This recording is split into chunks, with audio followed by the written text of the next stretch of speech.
दोस्तों बहुत बड़ी खबर निकल के आ रही है कि मदरसों में 3300 विज्ञान शिक्षकों की नियुक्ति का शेड्यूल जारी कर दिया गया है। बिहार के 1127 स्वीकृत एवं अनुदानित मदरसों में विज्ञान शिक्षकों की नियुक्ति का शेड्यूल जारी कर दिया गया है। तो दोस्तों हम आज के इस वीडियो में बताने वाले हैं कि कौन कौन से लोग इसमें फॉर्म अप्लाई कर सकते हैं, फॉर्म अप्लाई कब से किया जाएगा और इसकी योग्यता क्या है, तो और इसका वेतन कितना मिलेगा। तो सारी चीज़ें हम आज आपको इस वीडियो में बताएंगे, तो आप वीडियो को अंत तक ज़रूर देखिएगा। वीडियो को शुरू करने से पहले गुजारिश है कि अगर अभी तक आपने हमारे चैनल को सब्सक्राइब नहीं किया है तो सब्सक्राइब करके बेल आइकॉन को दबा लें ताकि आने वाले लेटेस्ट वीडियोज़ का नोटिफिकेशन आपको मिलता रहे। तो दोस्तों बिहार में जो है बिहार के मदरसों में 3300 विज्ञान शिक्षकों की नियुक्ति का शेड्यूल जारी कर दिया गया है और इसके लिए टेट सीटेट पास करना ज़रूरी नहीं है। अगर आप टेट सीटेट पास नहीं हैं फिर भी आप जो है इन मदरसों में फॉर्म अप्लाई कर सकते हैं और ना ही इसके लिए कोई ट्रेंड होना ज़रूरी है, बल्कि आप अनट्रेंड हैं फिर भी आप इसमें अप्लाई कर सकते हैं। तो देखते हैं कि पूरी खबर क्या है और किस माध्यम से अप्लाई किया जाएगा। तो आइए एक मरतबा देखते हैं, पूरी खबर पढ़ लेते हैं। दोस्तों मानव संसाधन विकास विभाग भारत सरकार के principal account officer department of school education and literacy, ठीक है। उसके बाद पत्रांक संख्या दिल्ली नई दिल्ली पत्रांक संख्या इतना दिनांक इतना के आलोक में बिहार राज्य मदरसा शिक्षा बोर्ड पटना से संबद्ध एवं अनुदानित 1127 मदरसों में मदरसों में तीन विज्ञान शिक्षकों की नियुक्ति किया जाना है। इस विज्ञप्ति के द्वारा 1127 कोटि के मदरसों के प्रबंध समिति के सचिवों को सूचना दी जाती है कि मदरसों में विज्ञान शिक्षकों की नियुक्ति हेतु स्थानीय दैनिक समाचार पत्र एक हिंदी और एक उर्दू में रिक्ति का प्रकाशन कर नियम अनुसार नियुक्ति हेतु 1 अगस्त से 16 अगस्त तक रिक्ति का प्रकाशन करेंगे। जो दोस्तों यहाँ 1 अगस्त से 16 अगस्त तक रिक्तियों का प्रकाशन कर देना है। वहीं पे 17 अगस्त 2019 से 31 अगस्त 2019 तक बिहार राज्य मदरसा बोर्ड के वेबसाइट www.bsmeb.org पर फॉर्म भरा जाएगा। यानी इसमें जो आवेदन की प्रक्रिया है वो ऑनलाइन किया जाएगा और इस आवेदन मदरसा बोर्ड के जो वेबसाइट है इस पे 17 अगस्त से 31 अगस्त तक आप ऑनलाइन कर सकते हैं। साथ ही इस फॉर्म के साथ अपना मैट्रिक, ISC और BSc, BSc, IT, BCA, BTech के सर्टिफिकेट की छाया प्रति को स्वयं हस्ताक्षरित कर संकलन कर सकते हैं।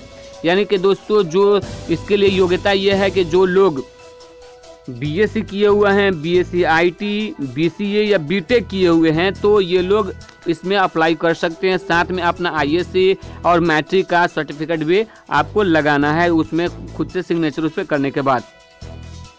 और यहाँ पे देख लेते हैं कि मदरसा में जब इसमें रजिस्ट्रेशन करेंगे तो मदरसा के सचिव के नाम पे जो है 100 रुपये का रजिस्ट्रेशन चार्ज लगेगा और उसके बाद मदरसा के सचिव के नाम से आपको 1000 रुपये का बैंक ड्राफ्ट भी देना होगा। यानी दिनांक 17 अगस्त 2019 से 31 अगस्त 2019 के बीच निलंबित पोस्ट स्पीड पोस्ट के द्वारा आवेदन भेजेंगे। यानी कि आपको जो फॉर्म भरने के बाद जो ड्राफ्ट बनवाकर और अपने सारे डॉक्यूमेंट्स को करके स्पीड पोस्ट के माध्यम से मदरसा बोर्ड को भेजना होगा। ऑनलाइन फॉर्म भरने का रजिस्ट्रेशन फीस सिर्फ और सिर्फ 100 रुपया होगा। तो दोस्तों 1 सितंबर 2019 से 19 सितंबर 2019 तक प्रबंध समिति के द्वारा नियुक्ति की प्रक्रिया पूरी कर 20 सितंबर 2019 से 10 अक्टूबर 2019 तक बोर्ड में अनुमोदन हेतु प्रत्येक पद के लिए 2000 रुपये अनुमोदन शुल्क जो बिहार स्टेट मदरसा एजुकेशन फंड के खाते में मदरसा बोर्ड के स्थापित स्वैप मशीन बैंक ड्राफ्ट के माध्यम से दे होगा। मदरसा की प्रबंध समिति अपने स्तर से मदरसा में निकटतम इंटर विद्यालय महाविद्यालय में विज्ञान शिक्षकों को पर्यवेक्षक नामांकित करेंगे। यानी जो उस क्षेत्र का जो इंटर कॉलेज है वहाँ के जो साइंस के टीचर है वो आएंगे और वहाँ पे उस व्यक्ति का इंटरव्यू लेंगे जो लोग अप्लाई फॉर्म करेंगे, जिस मदरसे के लिए आपको करना है उसमें अप्लाई करेंगे। चयनित विज्ञान शिक्षकों को भारत सरकार के द्वारा निर्धारित मानदेय वेतन का भुगतान किया जाएगा। भारत सरकार का जो मानदेय वेतन है साइंस टीचर के लिए वो उनको उतना वेतन मिलेगा। विज्ञान शिक्षकों के लिए अहर्ता जो है, अब योग्यता क्या है यहाँ पे बात कर लेते हैं। तो योग्यता चाहिए BSc, BSc IT, BCA और BTech। ये जो लोग इन डिग्रियों किए हुए हैं, चाहे वो ट्रेनिंग किए हैं या नहीं किए हैं, इससे कोई फ़र्क नहीं पड़ता। BTech सेटेड पास है कि नहीं ये कोई ज़रूरी नहीं है, बस ये योग्यता होनी चाहिए, तो आप इसमें आवेदन कर सकते हैं।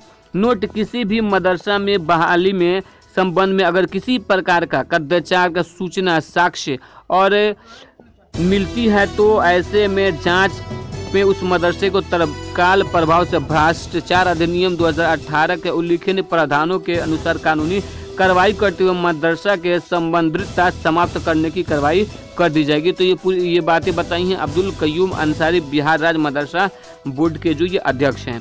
तो दोस्तों ये बहुत बड़ी खबर है, और अगर इस तरीके से बहाली होती है तो मदरसों में होने वाले जो धांधली है, सदर और सेक्रेटरी के द्वारा जो धांधली और घुसखोरी की जाती है और उम्मीदवारों से लाखों रुपए की लूट की जाती है, वो बंद हो जाएगा। और ये अब्दुल कयूम अंसारी का एक सराहनीय कदम है कि वो इस तरीके से मदरसों में बहाली कर रहे हैं। और देखने वाली बात होगी कि मदरसे में आलिम, फाजिल, मौलवी की जो सीट पर बहाली होने वाली है, वो कब तक उसका प्रेस विज्ञप्ति जारी किया जा रहा है और वो कब वो वैकेंसी आ रही है। तो जैसे ही वो वैकेंसी आएगी हम आपको उसके लिए अपडेट करेंगे। इसके लिए आपको हमारे चैनल को सब्सक्राइब कीजिए और दोस्तों के साथ इस वीडियो को